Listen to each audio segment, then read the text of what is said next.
Bonjour à tous. Est-ce que vous m'entendez, s'il vous plaît?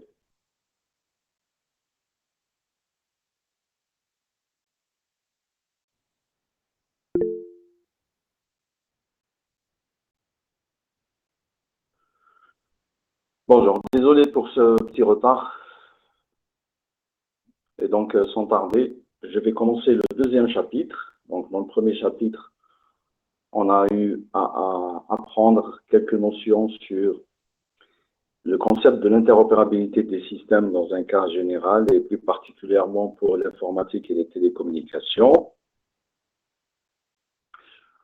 On a aussi mis en évidence la relation entre l'interopérabilité et les normes, puisque les normes, ce sont les éléments qui font fonctionner l'interopérabilité. On a vu les normes fermées, les normes ouvertes, et bien sûr, liées à ces concepts, notamment l'organisation des entités qui gèrent ces normes et qui contribuent à faire prospérer l'interopérabilité dans tous les systèmes. Donc aujourd'hui, on va faire un court chapitre, donc ce n'est pas un chapitre très long, dans lequel on aura à apprendre la base du fonctionnement de l'interopérabilité du système et notamment le test d'interopérabilité des protocoles. Donc vous savez que l'interopérabilité est un concept très généraliste, mais il est aussi technique, et qui dit technique dit des tests. Donc des tests, avant de lancer un produit, ce produit doit subir plusieurs types de tests. Nous, ce qui nous intéresse, c'est le test d'interopérabilité. D'accord? Donc, pour l'introduction de ce chapitre, donc j'ai mis un paragraphe dans lequel j'ai eu à redire encore une fois que dans le domaine des télécommunications, ou bien dans le domaine des réseaux de télécommunications plus précisément, mis pour décrire des services qui seront fournis aux utilisateurs et ces services seront fonctionnels à travers des protocoles qui seront bien sûr formellement implémentés. Ça, vous le connaissez, ce concept. Alors, les implémentations de ces protocoles doivent être testées avant l'utilisation définitive des systèmes qui seront fonctionnels dans les réseaux de télécommunications. Pourquoi tester? Pour tout simplement vérifier l'entité à s'interfonctionner avec d'autres implémentations, bien sûr, dans un contexte opérationnel. D'accord? Ce qui explique et ce qui est mis en évidence d'un test d'interopérabilité dans les réseaux des télécommunications. D'accord? Donc, c'est une étape très, très, très importante. Donc, plusieurs méthodes sont dénombrées pour l'interopérabilité. D'accord? Plusieurs, je vais zoomer un petit peu, peut-être des gens qui n'arrivent pas à voir. Plusieurs méthodes qui sont utilisées pour assurer ce test et surtout pour vérifier qu'une implémentation A sera capable de s'interfonctionner avec une implémentation B ou C ou D, d'accord? c'est-à-dire un fonctionnement sans faute. D'accord? Cette vérification, bon, pour nous, c'est le test d'interopérabilité qui nous intéresse, dont le principe, je le dis dans l'introduction, consiste, vous voyez, consiste à vérifier que plusieurs systèmes sont capables de communiquer tout en fournissant les services décrits dans leurs spécifications. Donc c'est une phrase très très importante, c'est le concept de le test d'interopérabilité. Il y a d'autres tests, bon, qui ne nous concernent pas, mais je peux citer des exemples. Le test de robustesse, le test de durabilité, d'accord? Le test bon, de robustesse, durabilité, test... Non, ce sont les deux tests autres que le test d'interopérabilité. Durabilité, c'est pour vérifier, par exemple, lorsqu'un téléphone portable, sa durée de charge, la durée de l'écran, de l'afficheur, d'accord? Il y a des normes à respecter, pas uniquement dans le domaine de test de l'interopérabilité, aussi robustesse, quand on fait tomber un portable, à quelle hauteur l'écran s'écrase. Ce sont des tests que les entreprises font sous la surveillance, bien sûr, des organismes qui sont concernés par la réussite ou l'échec de ces tests. Par exemple, avant de lancer l'écran pliant dans les téléphones portables, maintenant il y a des écrans pliants, et il a fallu 2 à 3 ans, jusqu'à 4 ans de tests de robustesse et durabilité pour que les organes ou les organismes autorisent les fabricants à lancer des téléphones portables avec des écrans pliables. Pourquoi? Parce que ces écrans coûtent cher, et si jamais ils se cassent, est-ce que leur réparation est possible? Est-ce qu'il faut les remplacer obligatoirement? Ce sont des tests qui sont effectués, et si jamais un produit est lancé, c'est que les tests ont été concluants. Voilà pour cette introduction. Donc, si vous avez des questions, je suis là pour vous répondre.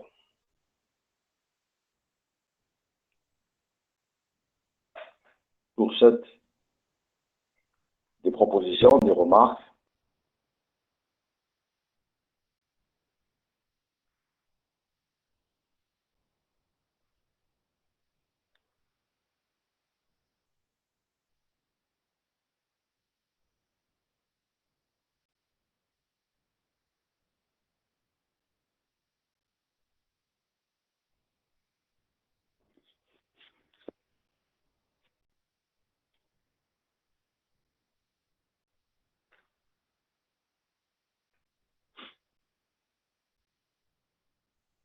Il n'y a pas. Bon. Premier paragraphe, donc, les éléments de base. Les éléments de base. Donc, vous voyez cette figure 1, donc de 1, donc la première figure de ce chapitre. Le principe du test d'interopérabilité. Donc, c'est un schéma très simplifié. Donc, vous avez ici, vous avez les spécifications, c'est-à-dire la mission à laquelle l'implémentation est destinée, donc son type de fonctionnement. D'accord? Donc, c'est la première spécification, donc SI, donc I de 1 jusqu'à l'infini. Donc, on peut avoir plusieurs spécifications. D'accord? Et là, c'est la spécification SJ, donc j'ai pris 2. En fait, I doit être différent de J. D'accord? Donc, si I égale à 1, J égale à 2, et ainsi de suite. Pour chaque spécification, j'ai son implémentation.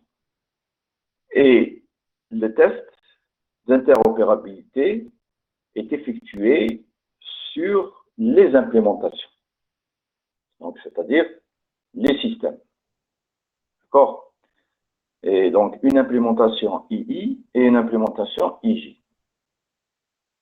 Donc, pour effectuer un test d'interopérabilité, il faudra au moins 2 implémentations, au minimum. 2 implémentations. Donc, ensuite 3, 4, 5, etc. Mais une implémentation, je ne peux pas faire de test d'interopérabilité avec une seule implémentation. D'accord? Donc,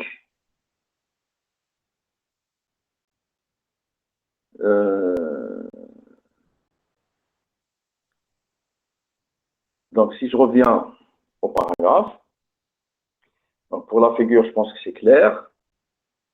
Là, oui, je dois préciser une chose, c'est que les spécifications sont bidirectionnellement reliées aux implémentations, c'est-à-dire dans les deux sens. Les spécifications, je vous ai dit, ce sont des outils utilisés pour effectuer le test d'interopérabilité. Donc, l'activité de test d'interopérabilité consiste à considérer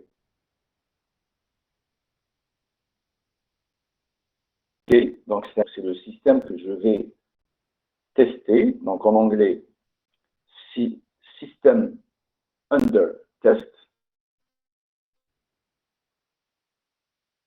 et un système test system.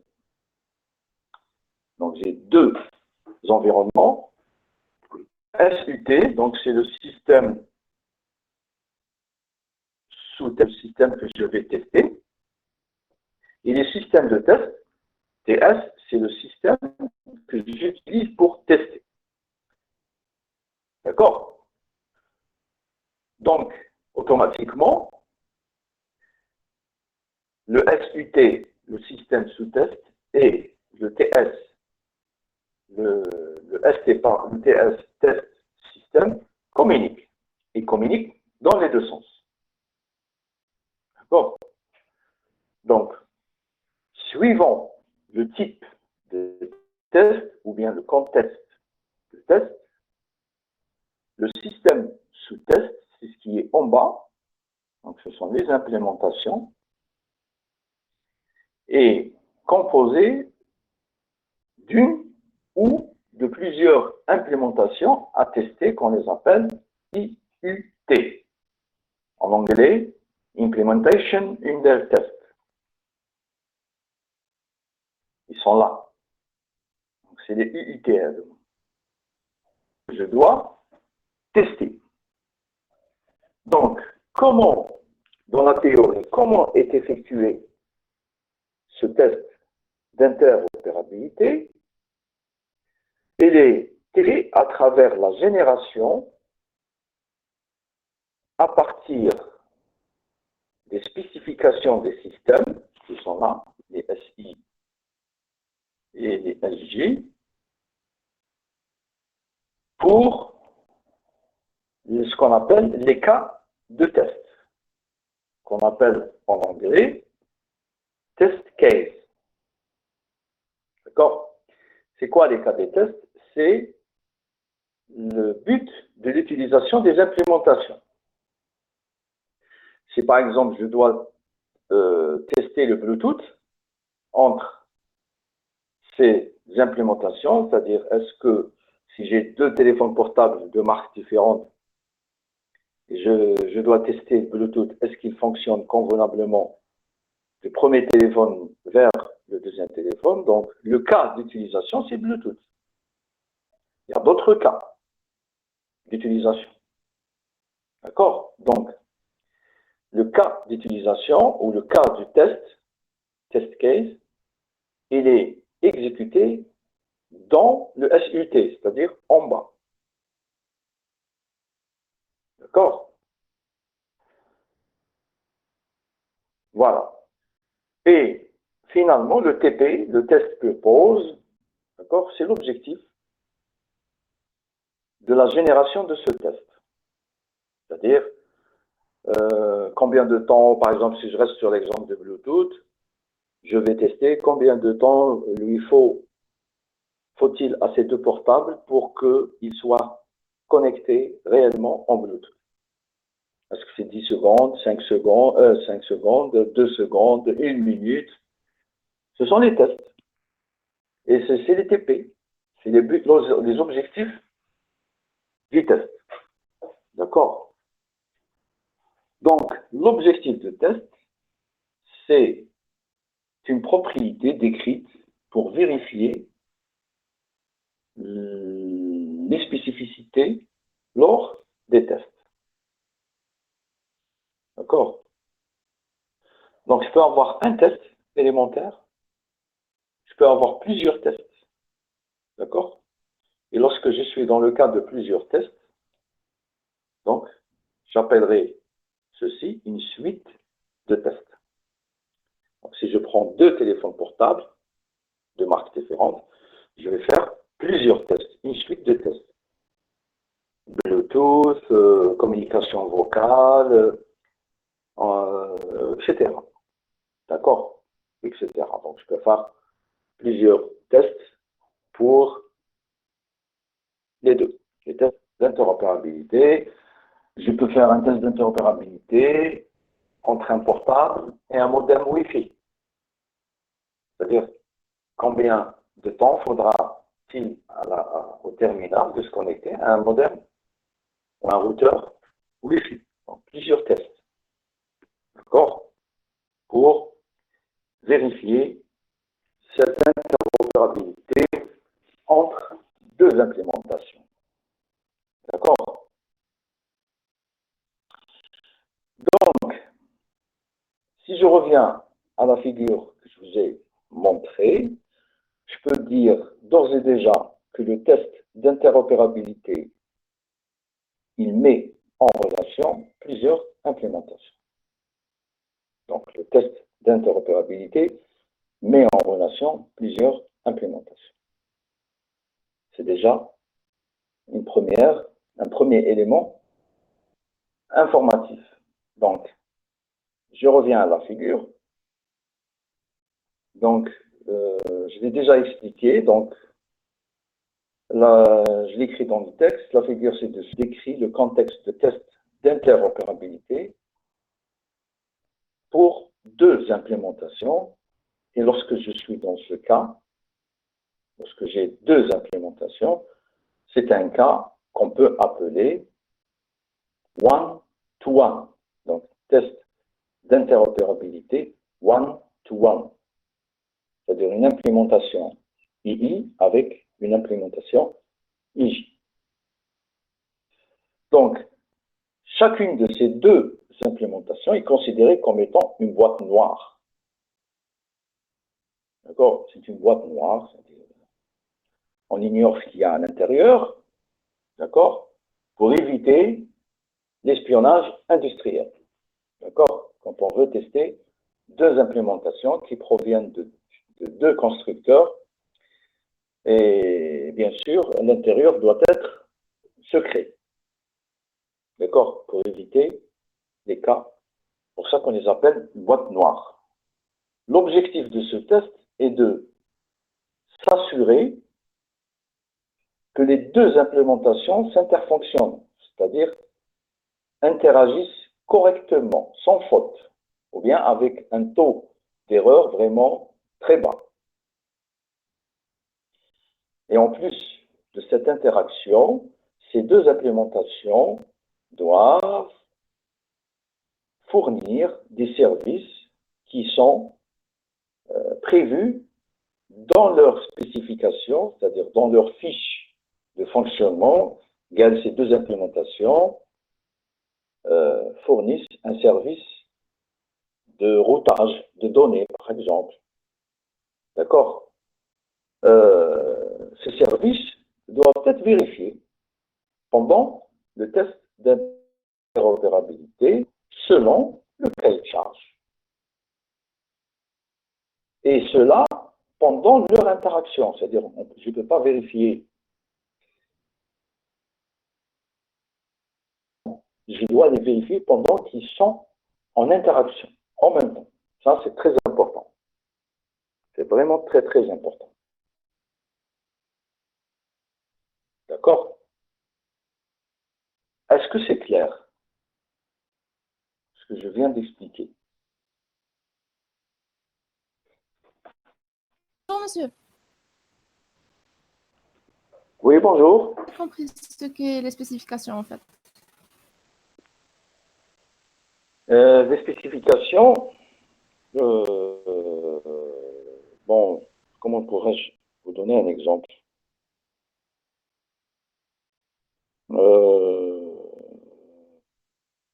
Si je veux tester deux protocoles, d'accord?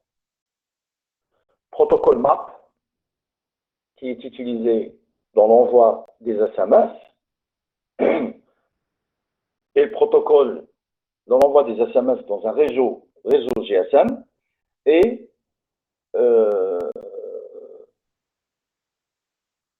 le protocole IP, d'accord, ou TCP/IP, ou l'API des protocoles TCP/IP, dans un réseau LTE. C'est-à-dire lorsque un abonné qui n'a pas la 4G veut envoyer un SMS à un autre qui a la 4G, les SMS ne fonctionnent pas de la même manière dans les deux réseaux. Donc, il faudra qu'il y ait une interopérabilité protocolaire, c'est-à-dire qu'un SMS qui est fabriqué, envoyé sous le protocole MAP dans le réseau GSM, doit arriver sans perdre un portable de LTE qui fonctionne en protocole IP. Donc, première implémentation, c'est le GSM dans l'envoi du SMS, et deuxième implémentation, le LTE dans la réception du SMS. Donc, ces deux implémentations s'interagissent uniquement pour la partie SMS. Donc, le user, le case test, donc le cas du test, c'est l'envoi du SMS. Donc, cette spécificité, ces deux implémentations vont être testées dans notre chapitre 3.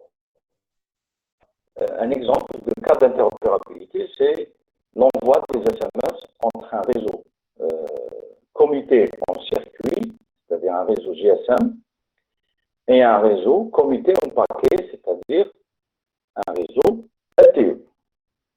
C'est le troisième chapitre, on le verra avec détail, mais juste, j'ai cité cet exemple, c'est-à-dire les spécifications. C'est quoi la spécification des deux implémentations? C'est l'acheminement d'un SMS entre les deux systèmes. S'il n'y avait pas cette interopérabilité entre les anciens systèmes de téléphonie mobile et les nouveaux systèmes de téléphonie mobile, la différence entre les deux systèmes, c'est que les premiers systèmes, donc les systèmes traditionnels, fonctionnent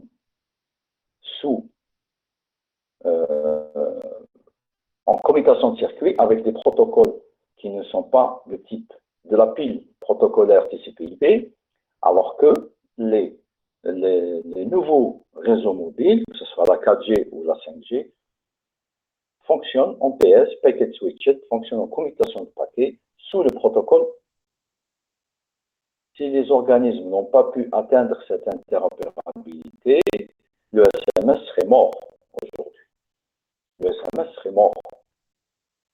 Donc, le fait que les SMS continuent à arriver et envoyer des réseaux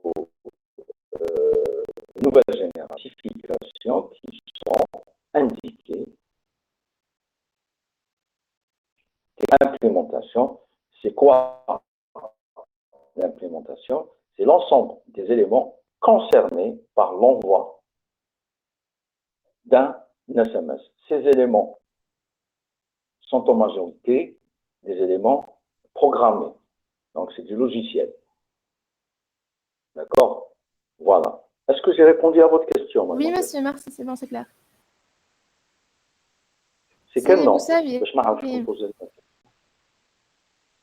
merci. Moussaoui, d'accord. Donc, de rien. D'autres questions, s'il vous plaît?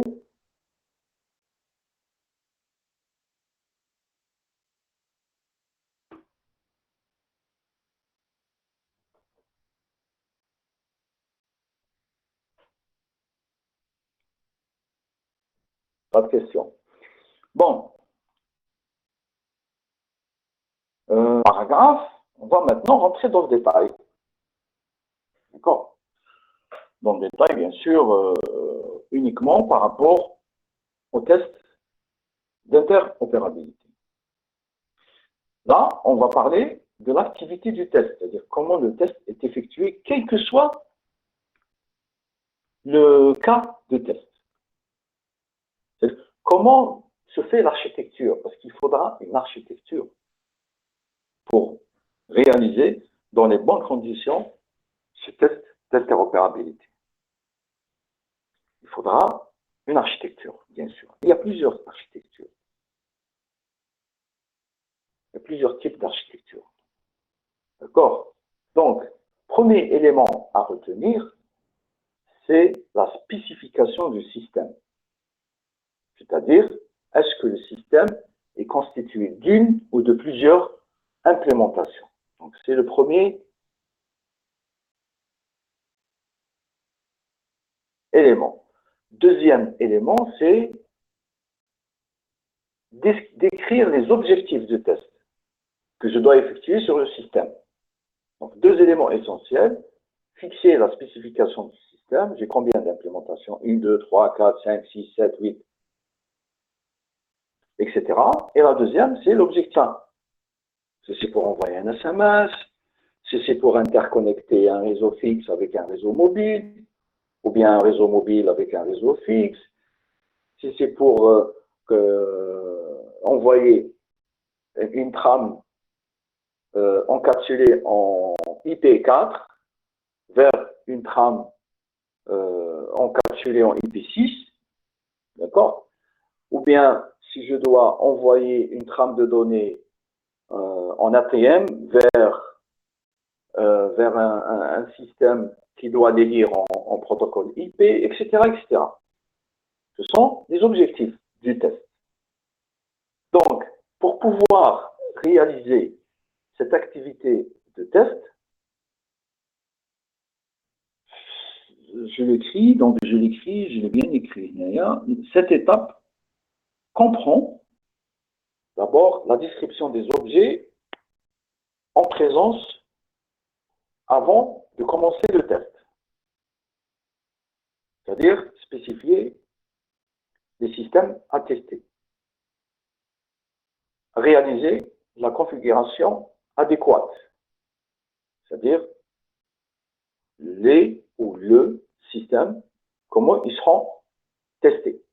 C'est-à-dire choisir l'architecture qu'on va voir plus tard. Choisir le type d'architecture selon la description du système. Donc, si je dois tester deux implémentations, je dois choisir l'architecture adéquate. Si je dois avoir plusieurs implémentations, plus d'une dizaine ou d'une vingtaine, il faudra un autre type d'architecture, etc. D'accord? Donc, premier élément de cette feuille de route, si je peux utiliser le terme feuille de route, c'est l'objectif de test. Alors, c'est quoi l'objectif de test? En anglais, on l'appelle test purpose. C'est dans laquelle est décrit d'une manière bien sûr informelle le comportement spécifique à tester. C'est-à-dire Je dois tester quoi? Donc, le TP sert à sélectionner un cas de test. Pourquoi? Pour tester un aspect particulier des systèmes que je dois, ou du système que je dois tester.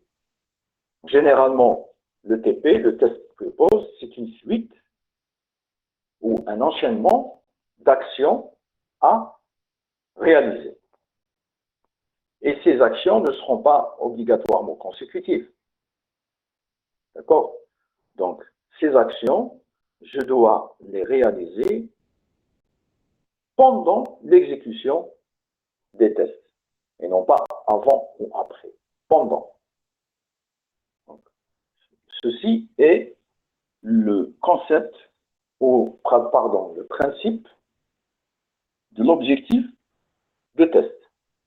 Deuxième élément, le cas de test. D'accord? Le cas de test, c'est plus simple, c'est la fonctionnalité que je dois tester. D'accord? La fonctionnalité que je dois tester. Et généralement, le cas de test, il comporte ce qu'on appelle un préambule, c'est-à-dire une sorte de première étape ou bien une étape 0. Le corps de test, c'est-à-dire la partie principale concernée par le test qui se trouve dans le système sous test, c'est-à-dire dans là où plusieurs ou les implémentations, et un post-tombule, c'est-à-dire une étape finale. Donc ce sont trois éléments, préambule, le corps de test et le post-tombule. C'est quoi le corps de test? C'est l'ensemble des événements utilisés pour réaliser l'objectif. C'est une étape 0. C'est la séquence des événements de test nécessaires pour atteindre l'état stable. Le post-tombule, c'est la séquence des événements qui correspondent à la fin du cas du test élémentaire. Donc, le corps du test, c'est l'ensemble des événements qu'on doit réaliser pour finaliser le test, bien pour atteindre l'objectif de test.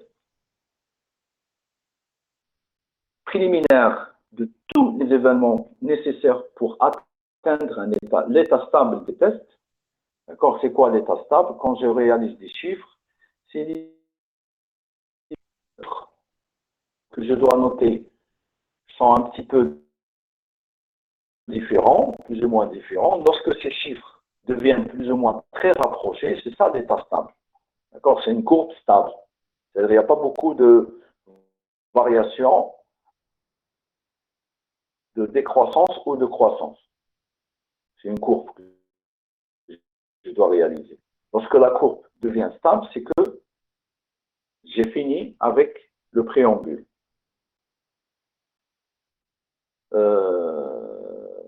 Lorsque les événements, la séquence des événements devient,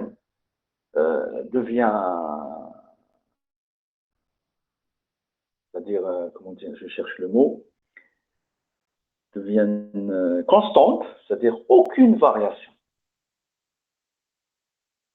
Ça, c'est la fin du test. D'accord? C'est la fin du test. Ça, c'est le post-tombule.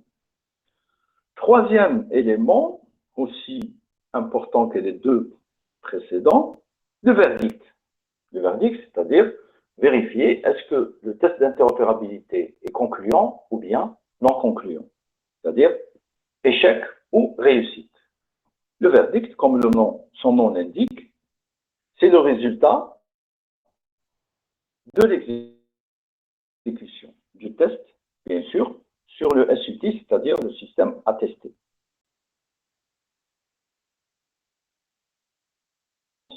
Un succès, en anglais, passe. Ou bien un échec, fail, en anglais, ou bien non concluant, c'est-à-dire ni échec ni réussite. Ça s'appelle INC en anglais ou bien inconclusive, non concluant. D'accord? Donc les trois éléments qui décrivent le verdict sont pass, fail ou INC.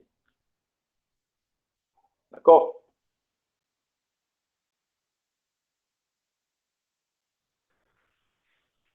Voilà pour les trois éléments essentiels lorsque j'effectue un test d'interopérabilité. Est-ce qu'il y a des questions, s'il vous plaît?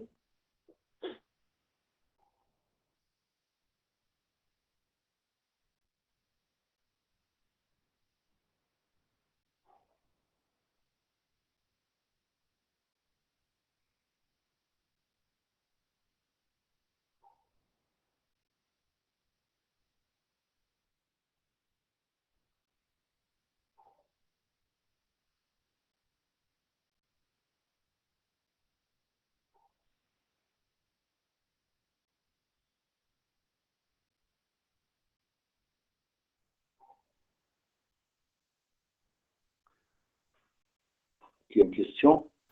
C'est clair. OK. Donc,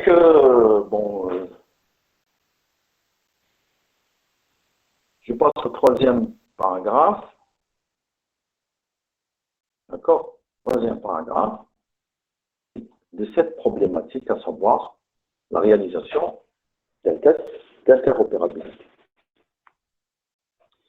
Donc, je vous rappelle opérabilité, encore, je le redis, répète, à s'assurer que plusieurs implémentations, bien sûr différentes, c'est-à-dire qui proviennent de constructeurs différents et aussi qui peuvent être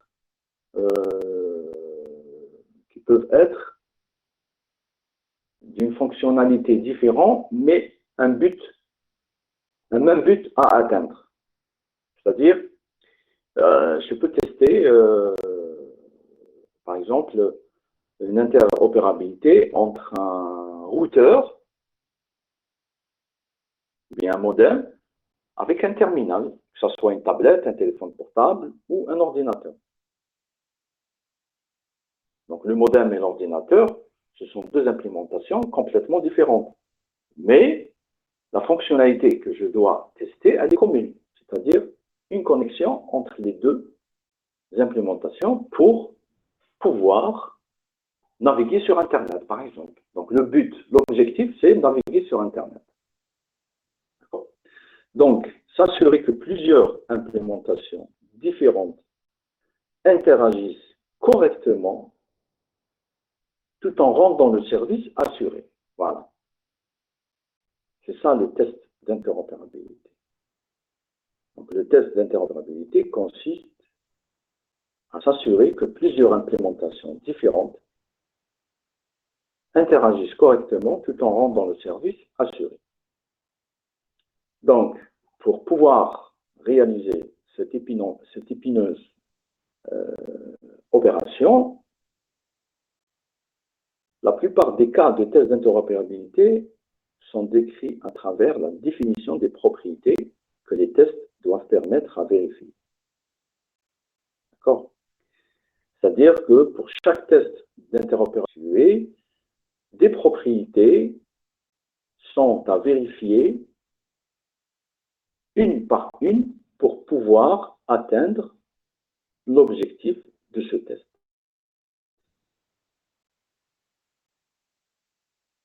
Les protocoles à tester, leurs spécifications sont utilisées pour pouvoir réussir cette opération. Je dois utiliser pour tester, ces éléments, on les appelle les testeurs. D'accord? C'est clair. Pour tester, il faut avoir des testeurs. D'accord? Si vous voulez tester quelque chose, il faut avoir un testeur. D'accord? C'est une logique. Alors, les testeurs, qu'est-ce qu'ils font dans les cas d'une interopérabilité sur le plan protocole? Décrivent les chemins possibles pour atteindre les objectifs du test. Je peux vous citer un exemple. Lorsque je suis dans un cas où une session d'interopérabilité est ouverte, d'accord? Alors, les sessions d'interopérabilité sont appelées les plug tests en anglais, ou bien interoperability events, d'accord? Alors, lorsque ces sessions sont ouvertes, c'est-à-dire l'opération est déclenchée, des constructeurs, d'accord, ils font valider l'interopérabilité de leurs produits avec les autres produits du marché. Donc, il y a une validation qui se fait, bien sûr, sous la surveillance des organismes, bien sûr, concernés par la réalisation de ces tests. D'accord? Donc, les laboratoires qui sont concernés et qui participent aux opérations de test d'interopérabilité, c'est-à-dire plus précisément à ces plug tests, à ces sessions d'interopérabilité, donc les laboratoires proposent des suites de tests qui permettent de valider les produits testés. Donc, si je reviens à l'exemple que j'ai utilisé pour répondre à la question de votre camarade, c'est-à-dire une interopérabilité en SMS entre un réseau 2G et un réseau 4G, les laboratoires, qu'est-ce qu'ils font? D'accord? Ils fournissent aux constructeurs la liste des éléments à réaliser pour pouvoir arriver à atteindre l'objectif de test. D'accord? C'est la liste ou la suite des tests. Une fois cette suite des tests est totalement réalisée, si les résultats sont concluants, c'est-à-dire passent, alors le test d'interopérabilité, il est validé par le laboratoire. Bien sûr, avec la surveillance des organes, ou des organismes, pardon, concernés par les tests. Je vous cite l'organisme, par exemple, l'ETSC, l'Institut européen de la normalisation des systèmes de télécommunication, ou bien en anglais, European Telecommunications Standards Institute. Le test, tout le temps, ces sessions d'interopérabilité pour tester des fonctionnements de plusieurs protocoles, comme l'IP6. Ce sont des exemples de ces sessions d'interopérabilité. D'accord? Donc voilà, j'ai bien formulé la problématique du test d'interopérabilité. Je l'ai bien formulé. Celui-là. Donc, ce qu'il faut retenir ici, dans la formulation de cette problématique, c'est que si on veut procéder à un test d'opérabilité, on doit ouvrir des sessions d'interopérabilité qu'on appelle les plug tests.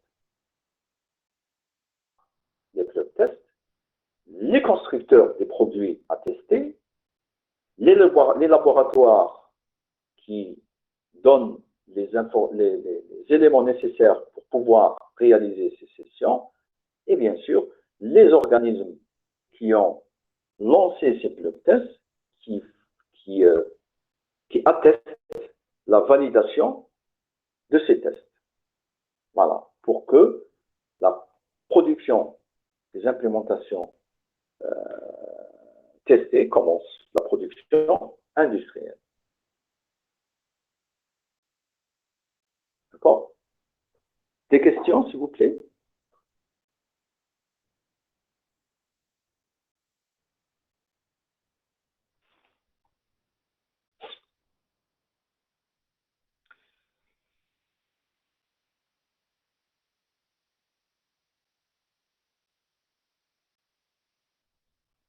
Donc, s'il n'y a pas de questions, donc la suite du chapitre, on va parler des architectures, des tests d'interopérabilité one-to-one. Donc, on va rentrer dans le détail pour vous expliquer avec des détails les spécificités de ces architectures qui sont les plus populaires et les plus utilisées dans la réalisation des tests d'interopérabilité, bien sûr, dans le domaine des réseaux des télécommunications. Donc, s'il n'y a pas de questions, je vous dis à la semaine prochaine, parce que j'ai un cours maintenant, dans 10 minutes. Donc, s'il y a des remarques, des propositions, des questions, bon, le délégué, il est là.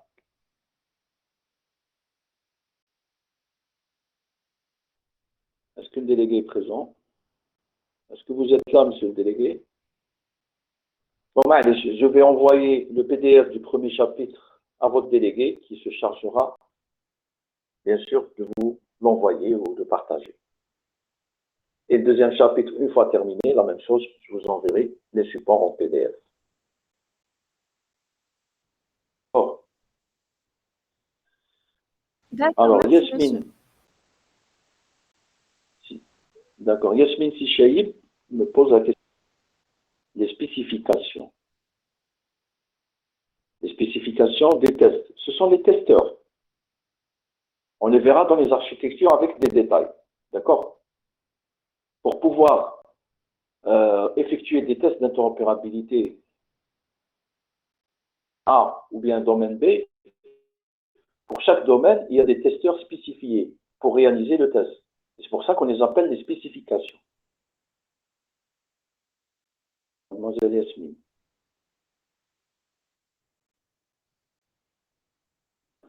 Ok. Ça marche. Donc, à la semaine prochaine, Inch'Allah. Est-ce qu'on sera en présentiel la semaine prochaine ou bien en ligne? Oui, monsieur, ce sera en présentiel. Très bien. Donc, on se voit mercredi à la salle des 7, à 11h30. Inch'Allah, monsieur. Allez, portez-vous bien et Merci, bonne au revoir, journée. monsieur.